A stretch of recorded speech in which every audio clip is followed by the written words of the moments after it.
All right, welcome to part 4 of the October series, where if you're in the WhatsApp group, I am doing a questions and answers section. If you are in the WhatsApp group, just privately message me because you have my number. Hey, Nick, can you cover these 5 things? If you're not in the WhatsApp group and you're looking how to enter the WhatsApp group, phil@ocdrecovery.com. We are doing a special in certain ways right now. If you are in the groups already, please message Phil for pack upgrading. We do stuff like this. It's good. We try to help as much as we can within reason. And let's jump into this. Again, thank Phil for all the hard work he does.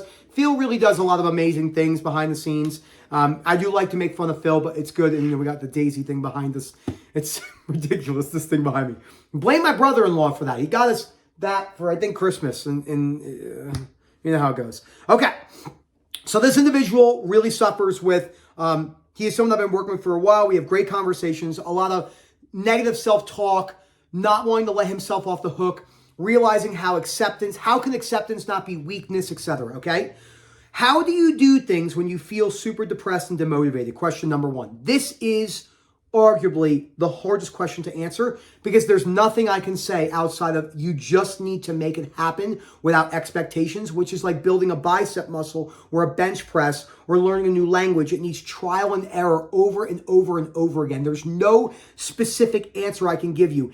Anyone who's telling you with this question how to do things when you're demotivated or you feel hopeless and they're telling you there's a trick or a tip, it's nonsense. There's no tip or trick. It's just I do things when I don't want to do them. And a lot of times, I don't really want to make the YouTube video until I turn it on, I get into the rhythm of it, but it's on my thing and I'm like, just get it done.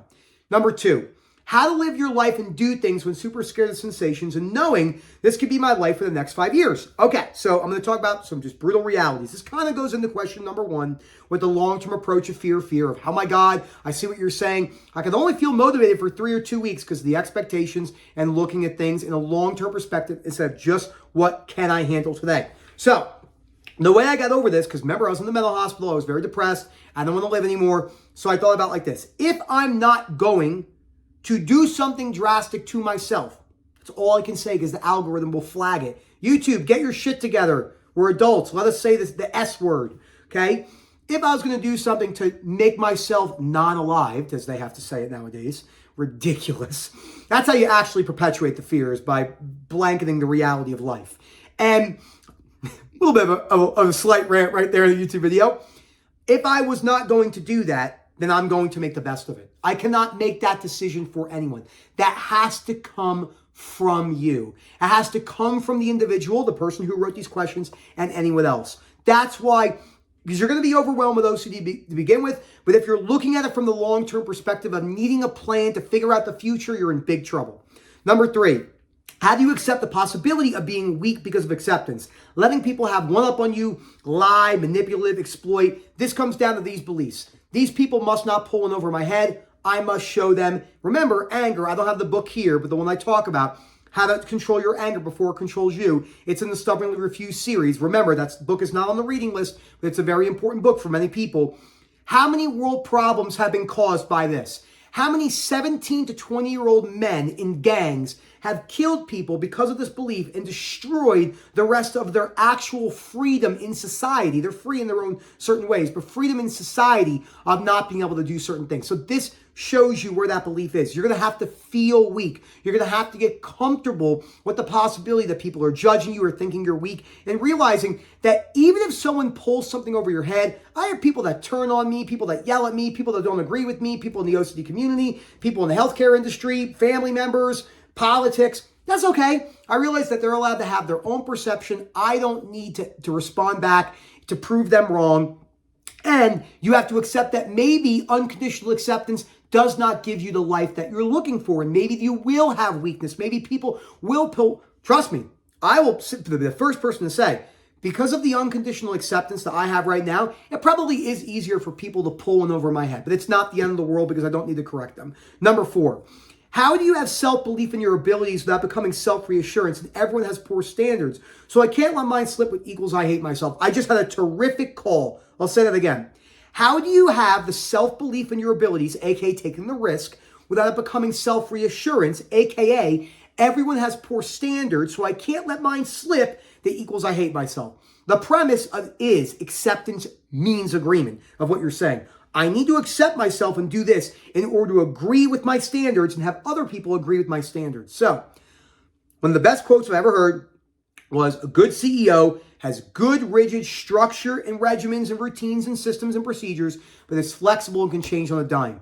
That takes skill, a lot of unknown discomfort in the body, how your body's going to respond, the way your head's going to feel, anxiety, panic, shame, and guilt. So I have a lot of routines I have in my life. This week is a great example. I've been working a ton. I've been trying to experiment with even earlier one-to-ones, which pushes my day a little bit longer. So I've been getting up a lot of days at 4:30 in the morning. So the 4:55, those extra 25 minutes feels like life or death in the morning when my alarm goes off. Even a couple days were 4 a.m. When your alarm goes off at 4 a.m., it's the middle of the fucking night. Okay? So I'm like, oh my gosh. But I did it to myself. It's my personal responsibility and so forth. So on Tuesday, my alarm went off. I looked at it. It's exactly what I did. My alarm went off and I said, fuck that. Texted Erica, please don't wake me up to give me a kiss. Thank you. I love you. I'm sleeping till 7.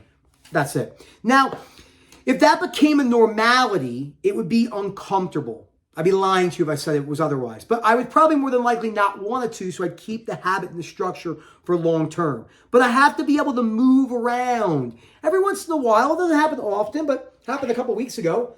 Just didn't brush my teeth. I worked till like 9:20. I had dinner and I just went right to bed in my clothes, which I never do. So it happens. So it's like you have very rigid, conditional, because you see all these people like the Gogginses of the world. But great, I've read his new book. A lot of people like Goggins. A lot of great motivation, short-term bursts of motivation. Not usually enough to carry people on because it has to come from the self. David Goggins' motivation is internally driven. I think it's a very bad motivation. I don't think it's healthy by any means. Because when people think, well, if I don't think like that, then I'm not going to achieve what I want to achieve. That's bullshit. There are a lot of people who have achieved a lot of things in their life who had a lot more leniency on themselves, but because there's so many people in the bro world and like, no, dog, you got to talk to yourself like this. I know, because I was one of them. I did this my whole life. I viewed anyone without good habits as a weak coward. Okay? There's a P word there that I used to call them. We all know what word I'm talking about. I called them that word. And I said to myself, I don't want to live like that anymore. How do I change this? The mindset and beliefs needed when you change your behaviors and everything else gets turned up internally. Hold on. The mindset and the beliefs needed when you change your behaviors and everything gets turned up internally, which then causes you to back down, which results in no change. Okay, I'm not really sure what you're saying there, but all I know is this. You're going to have to push forward when your body doesn't want you to. Not me, Rob, Moman, Sam, David Goggins, or anyone else on earth that you inspire to be like, any CrossFit athlete, any Navy SEAL, that nothing they say will make you change. They might hint at something, but until you want to change, you will not change. And that's the best answer I can give you for that. Phil at OCDRecovery.com. Thank you so much. This is just the brutal realities of these questions. These are terrific questions.